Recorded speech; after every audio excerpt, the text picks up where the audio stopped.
Je viens d'aller voir 120 battements par minute de Robin Campillo, qui est le gagnant du Grand Prix du jury et du Queer Palm à Cannes.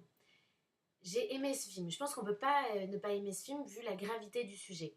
J'ai aimé ce film pour plusieurs raisons. Déjà, le film bat au rythme de la santé de Sean, un des protagonistes du film. Il est rapide et saccadé au début et plus lent vers la fin. D'ailleurs, Sean est le cœur battant du film et ça se ressent vraiment à travers tout le film. Le film aussi ressemble à un film coulisses.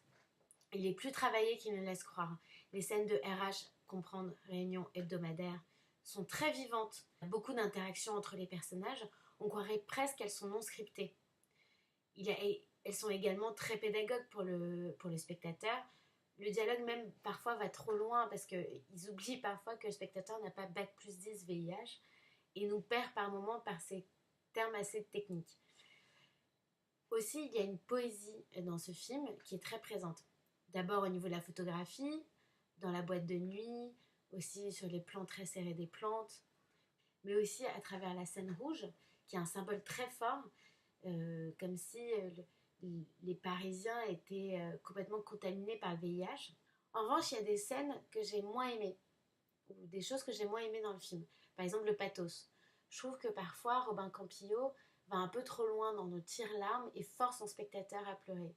Et ça, c'est vraiment quelque chose que je déteste, qu'on me force à pleurer. Je préfère avoir le sentiment et ressentir le picotement plutôt que d'être obligée de pleurer parce que la scène est beaucoup trop triste. Le réalisateur laisse derrière lui quelque chose de très personnel. On sent que c'est personnel, que Act Up, il y a été pendant des années, qu'il a été très militant. Mais à force de vouloir donner trop d'informations à son spectateur, il allonge le film de 30 minutes, pas forcément essentielles. Enfin, la scène de jet de cendre est assez ratée, je trouve. Le décor est trop présent et pas assez fondu dans le film. Et moi, j'étais un peu, d'ailleurs, j'étais un peu obsédée par cette nourriture gâchée par les cendres que par l'acte lui-même d'Act Up. D'ailleurs, je pense que Sean n'avait pas forcément envie de finir ses jours dans les petits fours d'un laboratoire pharmaceutique. Donc voilà, je trouve que cette scène est un peu gâchée.